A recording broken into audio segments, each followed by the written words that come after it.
नमस्कार प्रणाम। हम राजनंदनी गोड़ चुके गोड़ लागतनी भोजपुरिया समाज के देखी जा हमनी के आज बनी जाए एगो हॉस्पिटल में दवा लेवे। इस हॉस्पिटल के का नाम है बता दो। हॉस्पिटल के नाम है बनारस हॉस्पिटल। नमस्ते प्रणाम पूरा भोजपुरिया समाज के गोड़ चुके गोड़ लागतनी हम सोनी सुमन। और देखी जा हमर बड़ा खुजली हो गल बटे पहले बेल बनी तो सोचे तनी कि खुजली बनवे तो वही की खुशी में एगो गाना रहो सबके सुना दी। ए चाची तू बोला। नमस्कार प्रणाम। हम पूजा से भोजपुरिया समाज के गोड़ चुके गोड़ लागतनी बुलिया गोरी सा टिकटी कुलिया जलू जब पढ़े स्कूलिया गोरी सा टिकटी मुर्गा खाए नहीं की छोड़ ठीक बा आप ओ अंडवा मम्मा ओ अंडवा ये मुर्गा मछली अंडा खाए छोड़ दे कि ठीक हो जा जल्दी ना मुर्गा मछली हम ना खानी ऐसा कोनो बात नहीं के हम शुद्ध शाकाहारी है और वो सब के हमने के खाए वाली है। आ कमेंट में बताइए जा कि आप सबके वीडियो में ब्लॉग वीडियो बनाते जा कैसन कैसन वीडियो चाहिए। इस तरह से माने माई के वीडियो रोल करेली बहुत अच्छा है। फिल्म में भी काम करले बड़ी बहुत अच्छा रोल करेली। आ देखी जाए वो अड़ी हमनी के चाची चाची यही तरीके है नहीं जा वो चाची अड़ी बगल को अड़ी और पीछे हमने के आमा जी वाली हमने के हम यहाँ लोग के आमा जी और हमारा आमा जी और देखी जा रहा वो सब कमेंट में बताइए सास लागली हम माइयो कि लगी ब्लॉग वीडियो रोज सबके चाहिए तो कहम जा कमेंट करके तो बनाएम जा और वो सब ना कहम जा जब कहबे ना करम जा तो हमनी के बना के क्या करम जा। तनी वो गाना सुना दी बढ़िया।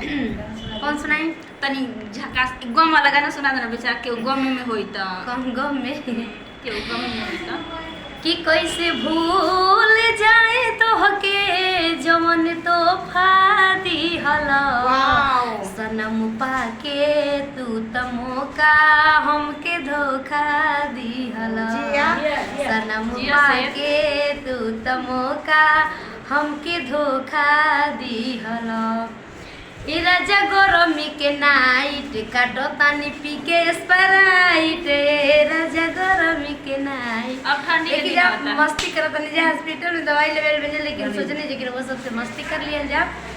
और हाँ कमेंट करी जा कि मुर्गा मछली छोड़ दे बे महाराज ना कनी मुर्गा में बे मुर्गा मछली देखी जा कितना मोटी हेल्दी बाड़ी है। देखी जा मां के रोल करे में बहुत मस्त लागली। ऐसे भी आदमी कहता है कि हेल्दी और बड़ी थोड़ा सा पतला ए गाना के सुन ले जिसकी बीवी मोटी उसका भी बड़ा नाम है बिस्तर पे सोला दो तकिए क्या क्या काम है।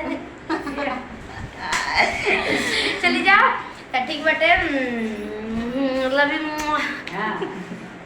आ देखी बहुत बड़ा हॉस्पिटल है में सब कुछ के ऑपरेशन करे। देखी जा कोनो रोग होखी त हॉस्पिटल में आके संपर्क करम चाहे हम बारी ना हमरा ले संपर्क करम हम ठीक करवा दे।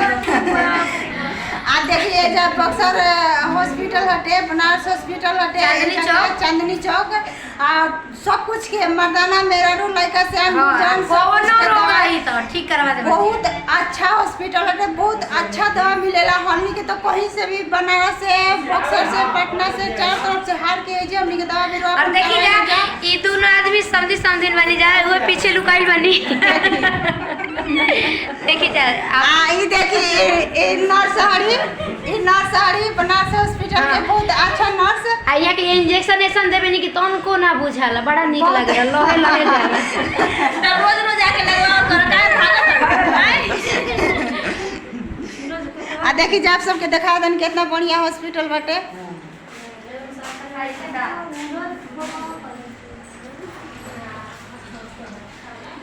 सब हॉस्पिटल बहुत मस्त बाटे जकर से काम होई है जा करे के। देखी जा ई सब बाटे ये हॉस्पिटल बाटे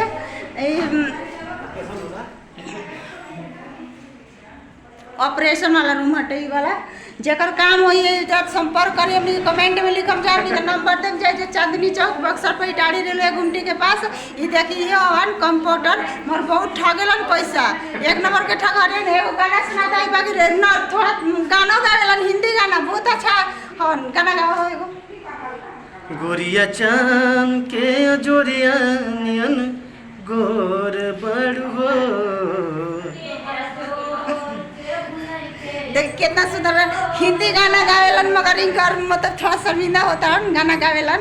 आ देखी जाए सब इनकर मतलब थोड़ा एथी हटे क्लिनिक हटे में से दवा मिलेला, थोड़ा शाम हो गल बा। चली जाए तो नमस्कार, मैं जैसे प्रणाम करते हैं, धन्यवाद। फिर मिला जाए, फिर अगला वीडियो में हमनी के मिला तो नहीं जाए, जैसे प्रणाम करते हैं, चलो तो हमनी के